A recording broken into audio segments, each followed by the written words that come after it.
بخوانیم سوال این برادر. السلام علیکم داملای عزیز، بعدی سلام ما یک چند سوال را پیشکشتان کردنیم.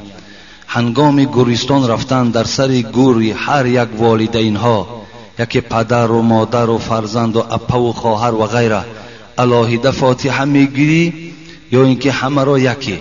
داروخانه شفافرما داروهای طبیعی را به شما پیشنهاد میکند. سامیون وان برای شخصانی که خراب هستند و میخواهند وزن گیرند. ام پلوس اپیمدیوم برای با قوت شدن، خوب کردن گردش خون، برای طولانی کردن همخوابگی. ماس پیگمنتو برای کسلی های پسریاز و سفید شوی پوست. بیندوکس برای ریزانیدن کرم های معده و روده. مینوکسیدیل برای برآوردن ریش و موی سر. کرم فرینک برای دراز نمودن مهلت همخوابگی. ماسلا خیلبی برای ریزانیدن سنگ‌های گرده و تبابت آن. فات زورب برای کم کردن وزن زیادتی. السلام علیکم دوستان عزیز. آیا شما برای گذشتن از سرحد دشواری میکشید؟ مهلت حجت‌هایتان به آخر رسیده است. پس من برای شما خدمت رسانی شرکت نور محمد را پیشنهاد میکنم. با ماشین‌های نو و زمانوی، با باوری و اعتماد کامل، توسط رانندگان مرد و زن، شما را از منزل استقامتیتان تا خط سرحد برده برای عبور مرز مساعدت می نمایند. یادآور می شویم که اگر شما از نام شبکه حاجی میرزا مراجعت نمایید، برایتان تخفیف ارائه کرده می شود. رقم ها برای تماس: جمع 7 926 319 59 61. الحمدلله كما ينبغي لجلال وجهه وعظيم سلطانه، والصلاة والسلام على رحمة الله للعالمين وحجته على الناس أجمعين، سيدنا وإمامنا وأسوتنا ومعلمنا محمد صلى الله عليه وسلم وعلى آله وصحبه ومن تبعهم بإحسان إلى يوم الدين. السلام علیکم برادران خیلی عزیز و خیلی گرامی.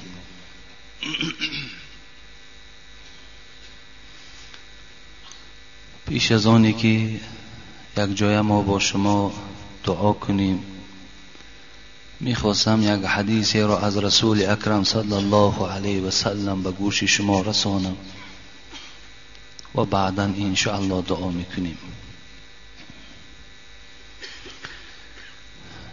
ان الله تعالی اذا احب فلانا او اذا احب عبدا دعا جبريل فقال إني أحب فلانا فأحبه فيحبه جبريل، ثم ينادي في السماء إن الله تبارك وتعالى يحب فلانا فأحبه فيحبه أهل السماء، ثم يوزع له القبول في الأرض. حبیب خدا میگوید پروردگار میفرماید که هر وقتایی که بنده ای را که من دوست دارم، شما تصور کنین وقتی که خدا بنده را دوست می‌دارد، هر وقتایی که بنده ای را که من دوست می‌دارم، یکی از ملائکه های مقرب درگاه خود که جبرائیل است او را فریاد میزنم و برای او خبر میدهم اینی احب فلانا، ای جبرائیل آگاه باش که من فلانی را دوست می‌دارم. پس تو هم وظیفت همین است که باید که این بنده ای را که من دوست می‌دارم تو نیز باید دوست داری. پس جبرائیل این انسان دوست می‌دارد.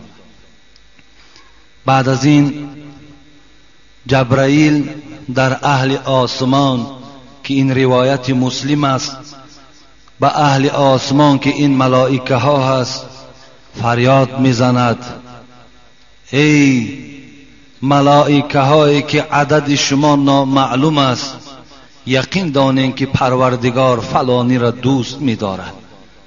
وظیفه همه شما همین است که شما نیز این بنده را دوست دارید. پس اهل آسمان هم این بنده را دوست می دارد. بعد دوست داشتن پروردگار جبرائیل دوست می دارد، تمام ملائک دوست می دارد. ثم یوزع له القبول فی الارض. حبیب خدا گفتن پروردگار بعد اینکه اهل آسمان این بنده را دوست داشتند، باز محبت این بنده را در دل آدمهای نیک و آدمهای پاک دامن خداوند در روی زمینم نصیب میکند که حتی روی زمینم این بنده را دوست می‌دارند. خدا گر لطف سازد مهربانی، کند میشی تو را گرگان چپانی. حضرت مولوی میگوید اگر خدا با شرطی که تو را دوست دارد، یقین دان که این گویم که گرگ که دشمن گاو است، دشمن گوسفند است، زمان خدا اگر تو را دوست دارد، انا همین گرگ مال و گاو و گوسفند تو را پاسبانی میکند. شود ای بنده گر مولا به آزار، همه در هر دو عالم از تو بیزار. لیکن با شرطی که خدا اگر تو را بد دید، یقین دان که همه آن چیزی که خدا آفریده است همه اونها تو را بد میبینند. اگر الله شود از بنده راضی، به او یار است استقبال ماضی. لیکن با شرط خدا اگر کسی را که دوست داشت، هم زمان حاضرش هم زمان آیندهش همش حضرت گفتن نیک هستند. گذر از دشمنان گردامنی دوست، بگیری مغز را فارغ شو از پوست. دعا میکنیم که خدای مهربان محبت ذات خودش را در دل همه ما بندگانش جایگیر بگرداند و خدای مهربانم آن عملهای ما را نصیب گرداند که به سبب انجام دادن این عملها ما نیز محبوب نزد پروردگار شویم. و خدای مهربان که بنده نواز است و خدای هست که همه گناه ها و سهو ما و شما را اگر خواهد می بخشد، خدایا آن سهو و آن لغزش هایی که از ما سر می زند با فضل خودت خدایا همه اشان را مغفرت بگردان. و خدای مهربان عاقبت کار همه ما بندگانت را به خیر بگردانی. خدایا از همه تهمت ها، از همه آفت ها، از همه درد ها، خدایا این جمعیت ما را در حفظ امانت نگه داری. اینجا یک جمعیت مهمان ها از فیض‌آباد آمدن، از غرم آمدن، از ما و شما خواستن که در حقشان دعا کنیم. و یک برادری بود است که چند سال بی فرزند بود، از فرزند طلب کردن. خدای مهربان پای قدوم اینها را با فیض و با برکات بگرداند و خدا در هر قدمشان حسنات و گناهاشون خداوند مغفرت و صحت و سلامت خدا به خاندانشان برساند. همراه خود این برادر ما باز سفر بکم یک مبلغ برای آبادی این مسجدم آورده است. خداوند این خیر و احسانشونم قبول و خاتمه کارشون خدا به خیر کند. آمین و رب العالمین.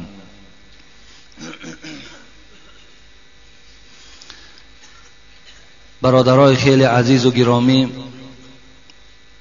این جمعه که الحال ما و شما حضور داریم، وعده داده بودیم که در اطراف سوال و جواب به شما صحبت میکنم و یکی از موضوعهای خیلی مهم که این سلام دادن و قهری کردن است.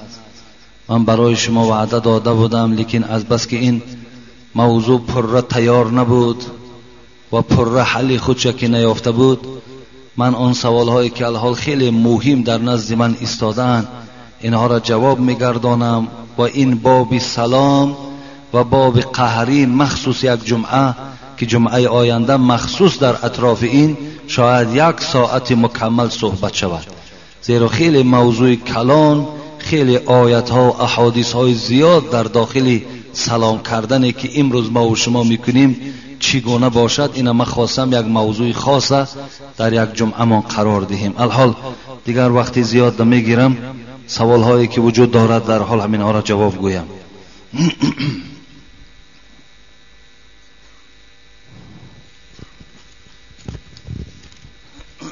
بسم الله الرحمن الرحیم. السلام علیکم و رحمت الله و برکاته. ای استاد محترم حاجی میرزای شیرین سخن، اهل عائله ما مخلص دیرینه شما می باشیم. از شما خواهش آن را داریم که در حق عائله ما یک دعای میکردید، باعث سرفرازی ما میشد. با احترام، عبدالحلیم از خوجند. خدای مهربان اهل عائله این برادرمان عبدالحلیم را از همه دردها و از همه آفتها نگه دارد و هر مرادهای نیکی که در دل دارن خدای مهربان مرادهاشون حاصل و بابای عبدالحلیم خداوند عاقبت به خیر و ایمان به سلامت و بازم اخلاصشون خداوند به اسلام و به قرآن و به این دین مبین اسلام خداوند بیشتر بگرداند. آمین و رب العالمین. این بار چهارم است که نوشته روان میکنم ولی جوابش را نمیشنوم. برادر گفتن 4 بار شد من سوال میدهم لیکن جواب نمیگیرم. میخوانیم سوال این برادر. السلام علیکم داملای عزیز. بعد سلام ما یک چند سوال را پیشکشتان کردنیم. هنگام گورستان رفتن در سر گوری هر یک والدین ها، یکی پدر و مادر و فرزند و اپا و خواهر و غیره، علاهیده فاتحه میگیری یا اینکه همه را یکی؟ مقصد در یک گورستان پدرت خواب است، مادرت خواب است، اهل عیالت خواب است. گوییم که از یک اولاد تو شاید تا 3 4 5 نفر باشد. آیا به هر کدام همین دعای علاهیده کنیم یا که یک دعا بس است؟ یک دعا برای همه اونها کفایت میکند. ما شما همین یک دعایی که یا طلب مغفرتی که برای این اهل عیال خود و اهل اولاد خود میکنیم برای همه او انشاءالله کفایت کننده است. شرط نیست سر هر گوری اونها ده ما و شما نشسته جدا جدا دعا و مغفرت کنیم. دوم، پیشتر هنگام گذشتن برادر کلانی زن او را با برادری بیزن یا زندار بعد نکاح کرده با زنی میدادند. آیا این عمل و رفتار درست است یا نه؟ چی میشد که این را شرح و ایضاح میدادید؟ اگر برادر میگذرد زن او در خانه گویم وقتی به شوهر میماند آیا همون را گویم برادر دیگرش یا دادر او گرفته میتواند نمیتواند؟ بعضی ها میگویند که اکم میتواند و دادر نمیتواند. این گفته مردم است، لیکن همه او میتواند. وقتی که مثال همون برادری که از ما و شما از خانه گذشت، وقتی که زنی که گویم تا دوره های برادرمان ینگه من بود، لیکن وقتی برادرمان که گذشت او دیگر ینگه ما و شما نیست. خب دیگر او در این زمان رخصت است که اینم شریعت به خاطر همون فرزندایی که از او باقی مانده است که سرسان و سرگردان نشوند، گویم باعث تشویش و باعث گویم که باز در یک حالتهای وزنین دوچار شدن همین زن نشود، همین رخصت دادن که برادری چی کلانیش باشد چی خوردیش باشد نکاح کرده گیرد درست است. یگان جای زلال زیان ندارد. این در نظر شاید بعضی آدمان ناخوب تابد، لیکن این مسئله شریعتی است برادر عزیز. البته شریعت خدا و حبیب او از ما و شما بهتر و خوبتر میدانند. برای همین این مسئله در هیچ کدام ما و شما شک و شبهه نداشته باشیم. هر یک گوییم که برادری که زنش میگذرد، کدام برادری که خواهد او را به خاطر فرزنداش میتواند، به خاطر فرزنداش هم که اگر خواهد گیرد حق دارد. درست است در شریعت. برادری دارم که بیش از 20 سال باز کسلی روحی می باشد و چند بار در کسلخانه روحی خوابید. ملا و طبیب های گوناگون دعا خواندند ولی تا حال شفا نیافته است. باز بیش در بیش فقط پاپیراس می کشد. بارها زاری و تولا کردیم که پاپیراس را نکشید، باز می کشد. خب 2 بار در نماز جمعه آوردمش، یک قدر خوب شد ولی دیگر نه آمد. چی باید کرد که شفا یابد؟ با احترام مخلص شما از توگرک. یعنی البته اون کسلی های روحی که وجود دارن اونها در این نماز جماعت اشتراک کردن نمیتونن، به خاطری که اونها که جن دارن یکی از ضربه های سخت‌ترین به سر جن ها این نماز با جماعت است. اگر کدام ما و شما پایبندی نمازی با جماعت باشیم هیچ وقت ما و شما کسل روحی نمیشویم. یکی از ضربه های وزبینه که به سر جن ها می آید این چی است؟ انا همین نماز با جماعت. حضور در نماز با جماعت است. و این خاطر این یک بار یا دو بار آمد دیگر جنها ایرا نمیمانند که این در نماز جمعه اشتراک کند. فقط اینا میتوانند این برادرهایی که اینجا حاضر مولانا مشهور آدم است در خواندن گویم علیه جنها، اینجا با یک قسم برادرهای دیگر هم وجود دارند که علیه جنها میخوانند. شما مراجعت کنین، انشاءالله من برای شما اینها را توصیه میدهم. خدا خواسته باشد شفا را البته و این فرزندی تو باشد، برادری تو باشد، خدا نصیب میکند.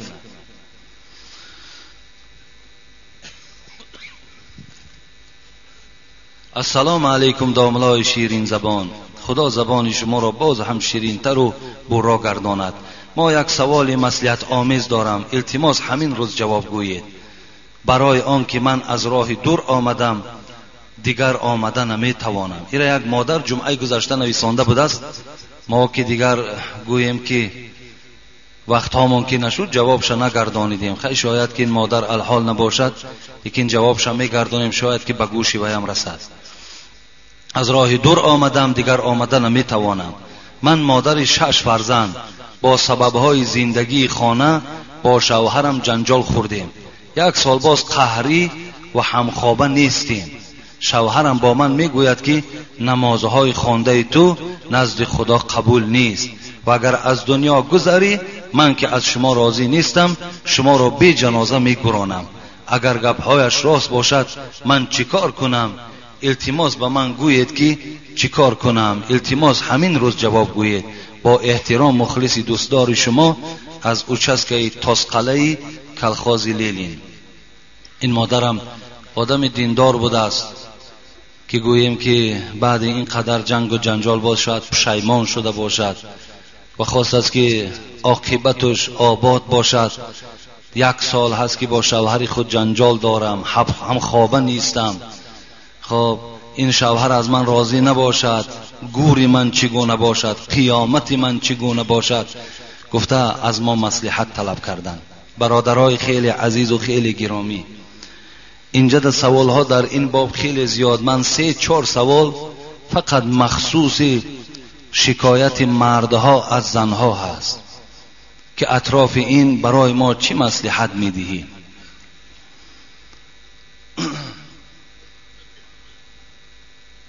حبیب خدا در حدیثای مبارک میفرماید ایما امرأة ماتت و زوجها عنها راض دخلت الجنه.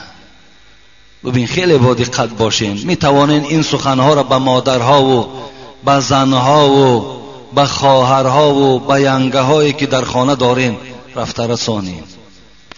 حبیب خدا فرموده ایستاده است کدام زنی که پیش از شوهر جان به حق تسلیم می کند، پیش از شوهر از این دنیا می گذرد.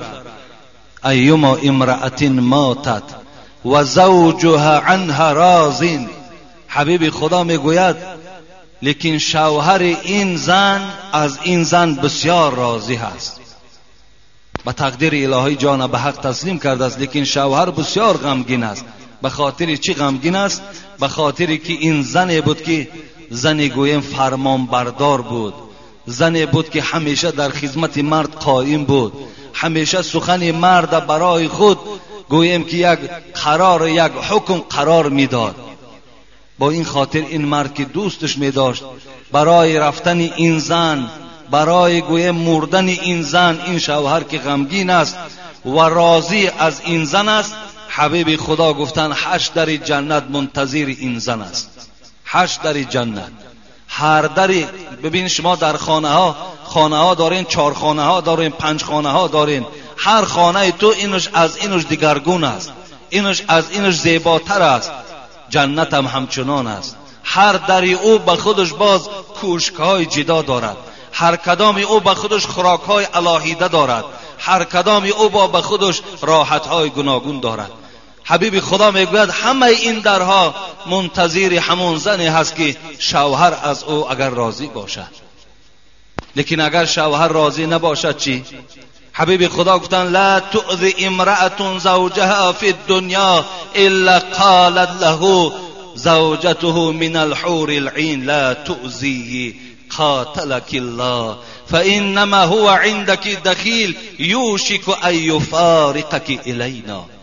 حبیب خدا گفتن وقتی که زن در دنیا مرد آزار میدهد، گویم با بالای مرد فرمان میدهد، سخنهای گویم بلند میگوید، به اجازت شوهر هر کاری را که خواهد انجام میدهد، بالای شوهر گویم قواق دارد، خوب قبول نمیکند شوهر.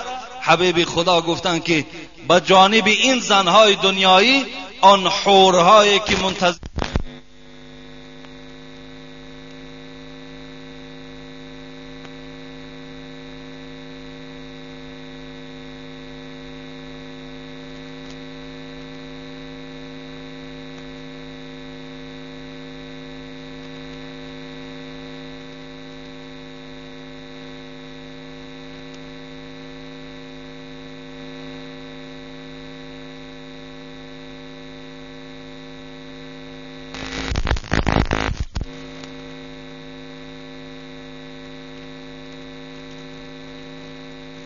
و این زنهایی که به شوهرها فرمانبرداری نمی کنند، آزار می دهند، حورهای جنتی به جانب این زنهای دنیا از جنت صدا می دهند، می گویند. وقتی می بینند مرد خیلی گویم در حالت ناخوب قرار دارد، خیلی گویم خسته شده است از حساب این زن بدفعل، حورهای جنتی چی می گفتند؟ لا تؤذی قاتلک الله. ای زن دنیایی، این شوهر آزار نته، خدا تو را هلاک کند. قاتلک الله، خدا تو را قتل کند. فانما هو عندک دخیل. یقین دان که این مردها در پیش شما موقت هستند، اینا در نزد شما مهمان هستند. یوشک ان یفارقک الینا. زود است که این شوهرهای شما نزد ما می آیند، زود است.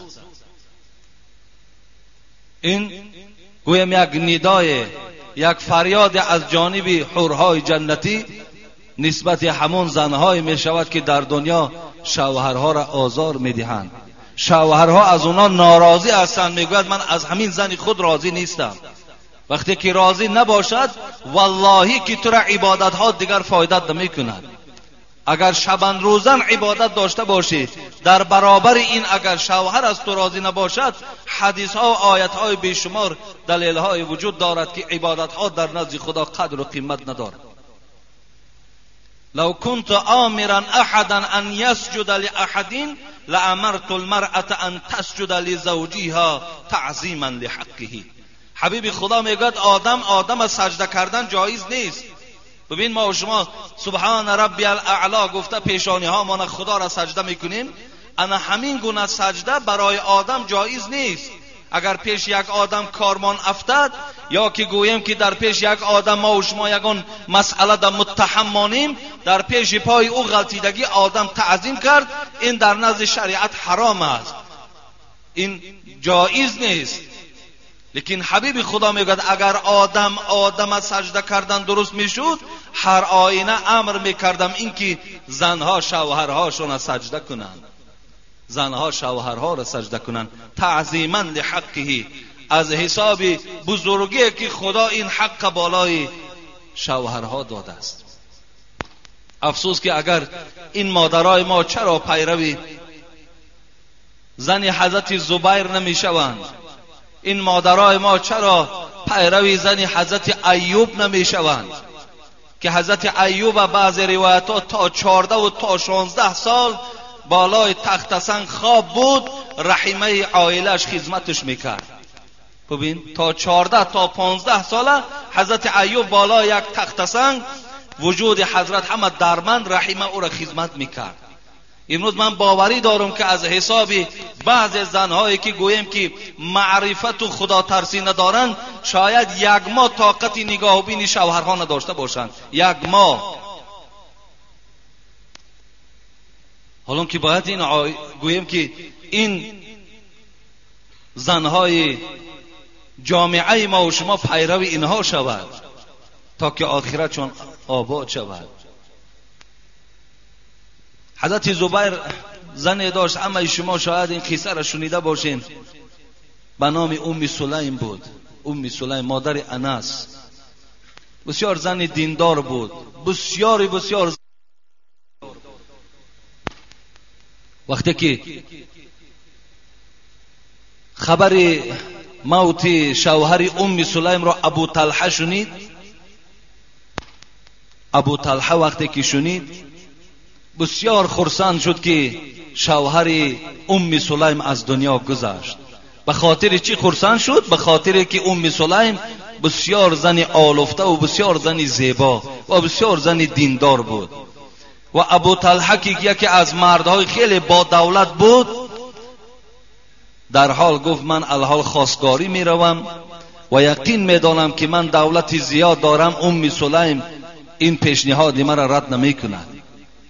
لیکن وقتی که به خاندان ام سلیم در آمد و ام سلیم از او پرسید باعث چی خانه من مهمان شدی؟ گفت میخواهم تو را در نکاح خود درآورم. گفت تو نمیدانی که نکاح مسلمان با کافر درست نمی شود؟ اون زمان ابو طلحه ایمان نآورده بود. ابو طلحه میگوید فکر کردم که شاید که پول میخواهد، مال میخواهد. گفتم من از زرد و سفید بسیار دارم، یعنی مقصد از زرد و سفید طلا و نقره زیاد دارم. ام سلیم گفت که من برای طلای تو و برای نقره تو هیچ حاجتی ندارم، لیکن فقط پیشنهاد دارم که در بدل مهری که برای من نصیب میگردانی اسلام بیار، همینش برای من کفایت میکند، برای من مهر ندی. وقتی که ابو طلحه دید که هیچ علاج ندارد، اسلام آورد. گو با دست کی اسلام یارم؟ گو با دست خود من. بگو لا اله الا الله محمد رسول الله. ابو طلحه وقتی میگوید این کلمه را عرضه کردم و با این ام سلیم گویم که خانداری میکردیم، یک جای حیات به سر میبردیم، از او فرزند تولد شد به نام ابو عمیر. ببین بسیار دوست رویت بود. بگوید حتی حبیب خدا با این طفل در کتاب میگوید که حتی بازی هم میکرد. بار همین طفل، من قصه را کوتاه میگویم، همین طفل وقتی از دنیا گذشت، ابو طلحه که آدم روزدار بود، ام سلیم تا بگاه آمدن شوهر همین کودک چیکار کرد؟ میگوید شست و کفن کرد، در خانه دیگر برده گذاشت.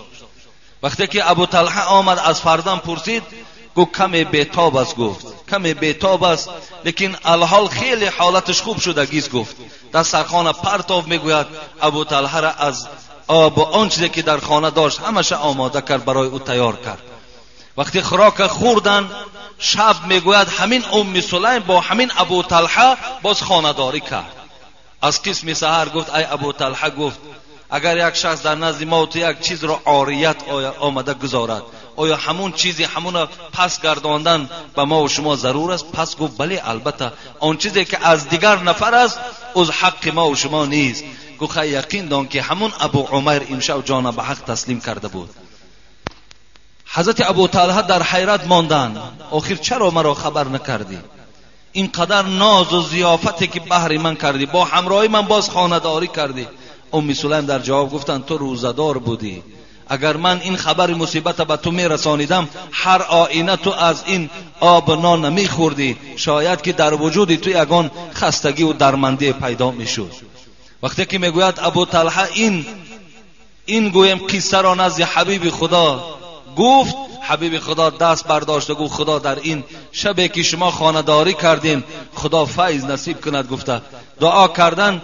صحابه هایی که بعد حبیب خدا ابو طلحه را دیدن، میگوید از این زن 10 فرزند تولد شد که همگی حافظ قرآن بودند. به خاطر چی؟ به خاطر که این زنها خدمت در شوهر میکردند. و الا اگر از خدمت امروز گویم زنهایی که دور هستند، شوهرها از آنها ناراضی هستند، یقین دانند که باور کنین عاقبت خوب ندارند.